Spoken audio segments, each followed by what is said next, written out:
Vijay Sarma from Trinity Spadina. And first of all, Mr. DeJong, congratulations on the strides you're making. It's a shame that the Green Party's been kept out of the main debates in Mississauga. It's a shame they're in Mississauga, frankly. I'd like to be downtown in Toronto, but in the center of sort of Ontario. But one of the things I wanted to ask you was with respect to the taxes that are going to be paid to clean up the environment, the global warming taxes. I'd like to know what is the plan for the money and how is it going to be used? I haven't seen a big global dustbuster or any specific plans to be used for the global warming revenue, and I'm sure there's going to be a lot of global warming revenue. So I'd like to know what is the plan for that tax money?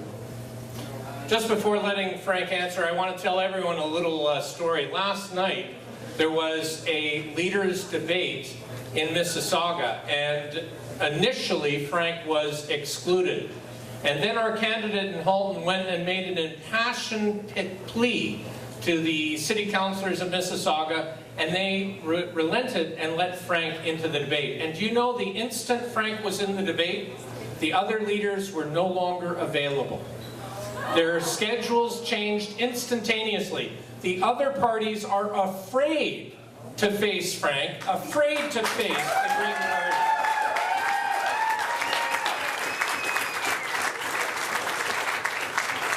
We did actually have a debate in Mississauga last night, and Greg Sorborough was there, and Andrea Harbrad, and a woman from the PCs. But in the Toronto Star today, I got the headline. Now, thank you very much for the question and about climate change, how the economics of climate change. And I think that is one of the contributions that the Green Party has, the best contribution to politics in Ontario and in Canada. We maintain that addressing climate change will not require any additional taxes.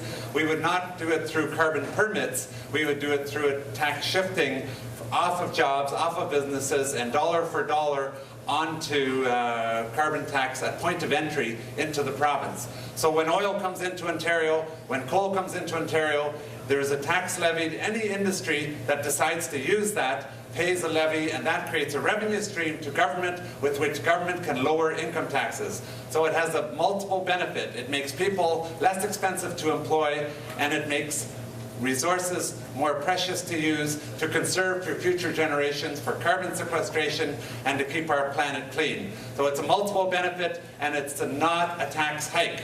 And this is the contribution that the Green Party is making.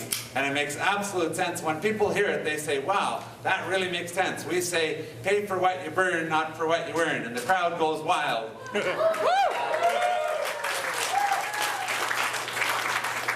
It's exciting to know that Herman Daly of the World Bank is somebody who advocates the Green Party's position on this. So we are getting support from economists, prominent economists all around the world for our policy.